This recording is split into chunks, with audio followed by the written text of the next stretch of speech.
Happy Thursday. My name is Jennifer Waters, and I am here live with CNY Fertility. I hope I'm having a decent hair day. Boy, you just never know how you look until you look in the camera, right? Holy smokes. How's everybody doing today? I hope you're doing well. This is the seasonal transition, right? I think the seasonal transitions are the hardest time for all of us to adjust. The lightheartedness of the summer, where we're just outside and swimming and having a good time with our friends and cookouts. And now we're getting ready for the deep dive into the winter, the dark time, the still time. It's not for the faint of heart, right? We have to be tough. We have to be resilient. We have to be connected to each other in order to do well into this season, the season of going into the lung and large intestine, which is what the fall is, falling forward. We don't want to fall backwards or downwards. We want to fall forward. Okay. So I think I'm connected. I think everything's working. Today, I want to talk a little bit about, well, on Facebook, I said I was going to talk about the thyroid because you know what? Almost every single woman that I see at CNY Fertility has something going on with their thyroid. And it's complex to understand how to repair it on the one level. We want to do a lot of testing and really try to figure out what's going on. The simple solution is just to go on the drugs, whether it's Thyroid or whatever else you're going to go on to help your thyroid. But there's other ways to look at it. We want to try to understand if your thyroid has entered the autoimmune phase, why, and what can you do about it? Because if you're 30 years old, you don't necessarily want to be on medication for your thyroid for the rest of your life. It's a long time. We can get the glands to fix themselves. We can repair the endocrine system. I'm 1,000% sure of it. I've seen it happen over and over. We just have to figure out what is going on with you in particular. Now, those of you that know me know I always begin with what you're eating. Nutrition obviously matters. Why? It's the foundation. It makes our blood. In Chinese medicine, the stomach and the spleen transforms our food into blood. And the blood is where the hormones are being transmitted, right? How do we get these hormones from the hypothalamus and pituitary to the thyroid, to the ovaries, to the thymus gland, to the adrenals, to the pancreas? Through the blood, right? So nutrition is the foundation. How you're feeling. We always underestimate the power of our emotions. I did forever. It's like, oh, that's over there. That's how we're feeling. It doesn't matter that much. What matters is your estrogen levels, your progesterone levels, what's going on.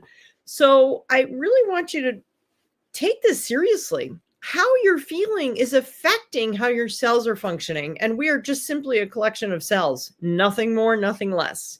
How many trillions of cells in the body, right? So how you're feeling, what you're thinking about is absolutely affecting how your cells are functioning.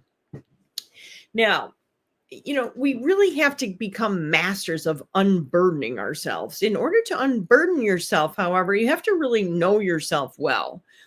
There's lots of ways to get to know yourself. I suggest investigating all of them. Do a deep dive into knowing yourself, whether it's astrology, lunology, cardology, all the Enneagram. There's endless systems out there.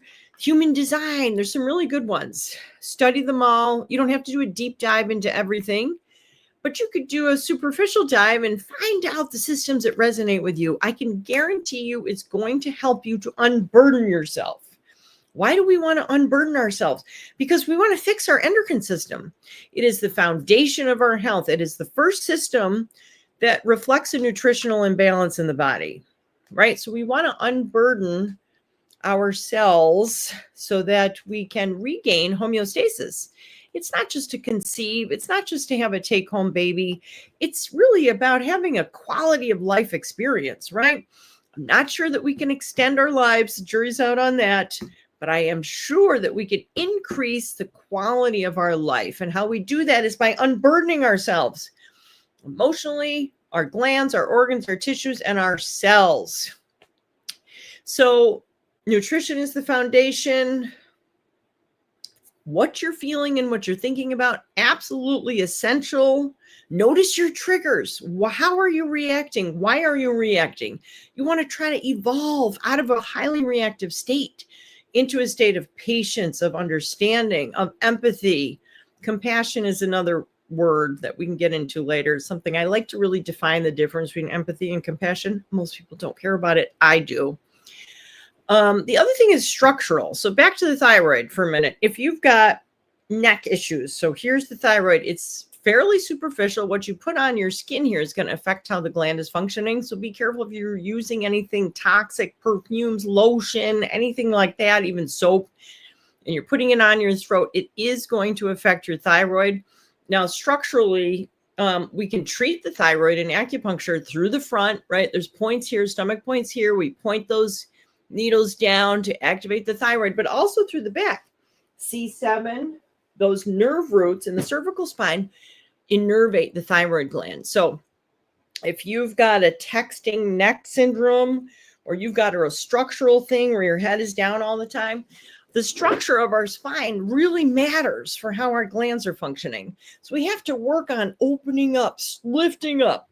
We want to get the blood flow to the glands that we're trying to repair. Okay. So we've got nutrition as the foundation. We're going to unburden ourselves. We're going to work on our structure so things are aligned in the spine, aligned in our body, get our uterus and ovaries in a good position, right? So this is how we get our lymphatic and our cardiovascular system, all of the fluids to transmit these really potent hormones. I don't know what it means when somebody's requesting to be in my live. I don't know. I'm not sure about that. Maybe you can let me know. Anyways, so if you decide to work with me, whether it's online or in person, I have to tell you, oh yeah, I love that question. Midg56, do you recommend light therapy for FET with donor eggs? Of course. Why do we begin with light? Once you've improved your diet, once you've unburdened your emotions, once you've worked on your structure, where do we begin? We always begin with light. Why? Because light is the most direct path to your cells, right? Now, there's different kinds of light. We've got the sun, right? Light therapy is not new. It goes back to Egypt. It goes back to the beginning of time. As long as we have the sun, we have light therapy, right? So we sit in the sun, we feel better, right? The sun is not the problem. It's how we're responding to things is the problem. So that brings us to the now, all different kinds of red light therapies. I want you to find a company, if you're going to do red light therapy, near infrared, far infrared, where they have light over the eyes. Why? Because the master gland is that hypothalamus. Most of you are having issues with how the hypothalamus is transmitting the hormone signals to the pituitary gland. If you're doing a light therapy, red light therapy mask over your face, and you've cut out the eyes, guess what? You're missing out on the most important part of what I call integrative endocrinology, which is we can utilize that optic nerve to get into those glands, and we give it a blast of light, bam! Suddenly the cells are functioning. You've unburdened the cells with nitric oxide. It starts functioning, sending the signals, and the rest will follow. Give your thyroid some protein-bound iodine, bam! Suddenly it's working better. It does not have to be complicated, folks. So the red light therapy is one. Now, people are texting me and emailing me all the time. Well, there's a red light therapy thing at my gym. Is that going to help? Probably a little bit. You want to have the pads on your body. If it's a panel system, you want to be near the panels. It's all about absorption, folks. You want to absorb. Do all CMY locations offer red light therapy? I hope so, Midg56. I hope so. They should. They don't, let us know, because I know they do in Sarasota, Colorado, Syracuse. Let's make sure, because that is not a hard thing to do. I work with the InLight system, and I absolutely love it. I've been using it, renting it, selling it, recommending it for almost 20 years now, getting a lot of good changes. Now we have a lot more competition on the market, and some of them are fine. Some of them are not fine. use what you've got, do a Google search, see who's in your area. Like I said, if it's a panel system, you want to be close to it because you want the body to absorb the frequencies, because this is photobiomodulation. This is light stimulating your biology to do what it was designed to do, which is heal and repair itself. After a fresh transfer, is it technically pregnant? Good question. I would assume so. Let's be neutral or above, right? Neutral or above. So if you've had a fresh transfer, I would assume you are pregnant. I mean, pregnant until proven otherwise, right? That's the motto. So pregnant until proven otherwise. Other kinds of light therapy.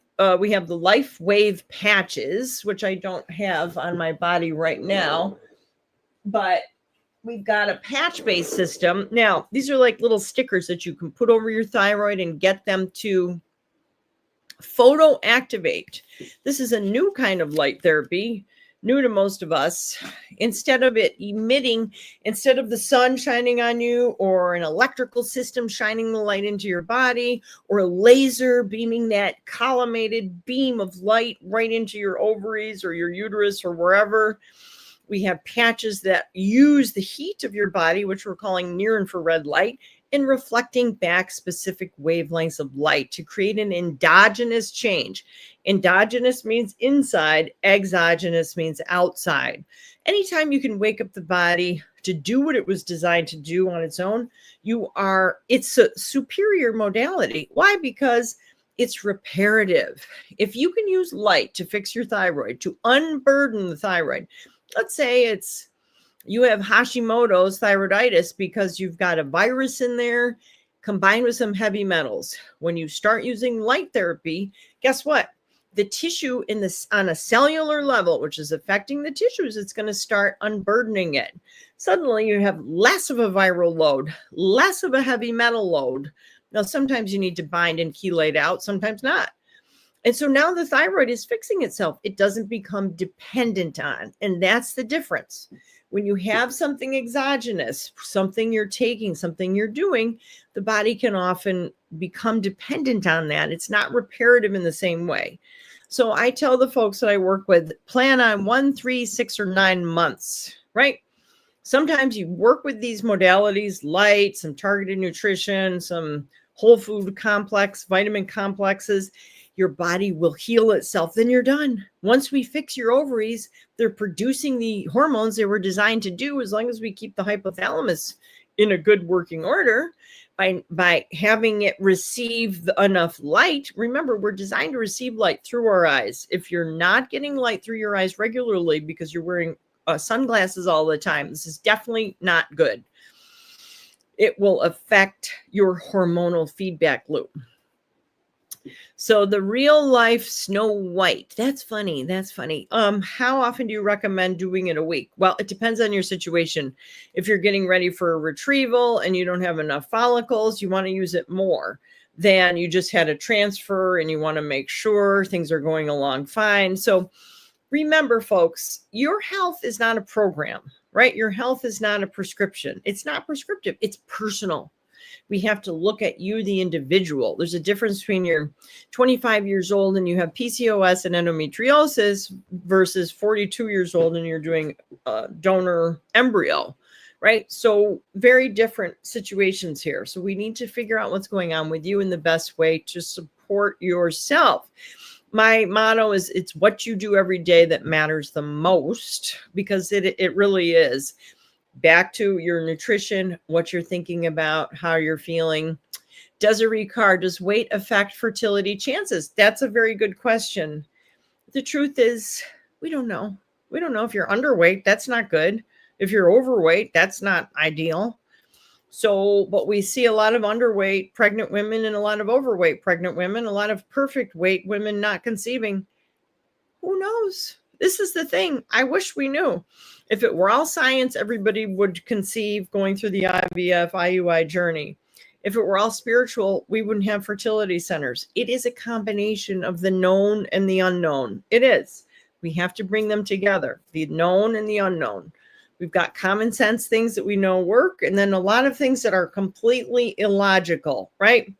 My wife is getting a French transfer tomorrow. What would you recommend for a healthy pregnancy? She is a 43. That's a big question, Chester Nacho. Okay, good question. Thank you for bringing that up. The first thing I would recommend is that she stop taking synthetic vitamins. The way to tell if your label, if you're taking a synthetic vitamin, it's going to say that vitamin C is ascorbic acid. Vitamin C is not ascorbic acid. Ascorbic acid is a preservative. It is part of the vitamin C complex. It's the most fibrous part of the vitamin C, which makes it the easiest to harvest. It is often imported from other countries, in particular China, which means it can be easily tainted with heavy metals.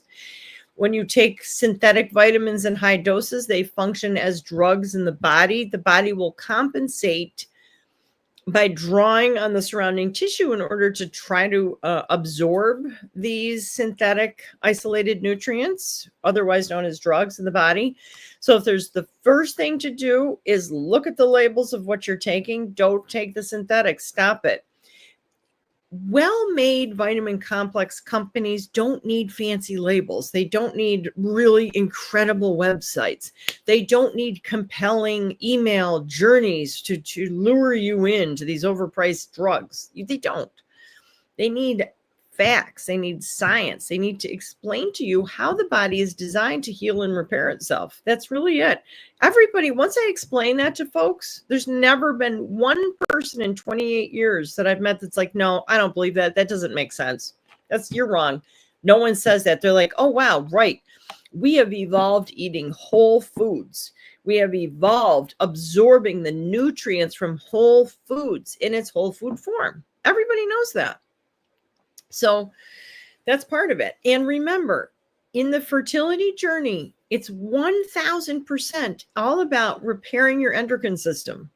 There's a lot of roundabout ways. There's a lot of people out there like, oh, you have to fix your liver. You need to fix your kidneys. You need to do your gut health. We need to work on your insulin levels. All of that's true. But everything needs to revolve around repairing your endocrine system. That's it. That's the beginning and the end of the whole journey. So that's all I have to say today, folks. The beginning and the end. I hope everybody's doing well. If you have any questions, feel free to reach out to me. I will respond. My website is jenniferwaters.net. And I can ramble on about this stuff for a very long time, but I'm not going to. My focus has always been how to support the body to do what it is designed to do. If you're not getting the results that you imagined for, you're doing something wrong, you're missing something, and sometimes that something is quite simple. So let's find out together on our journey what that might be for you. All right, everybody, take care, and I look forward to seeing you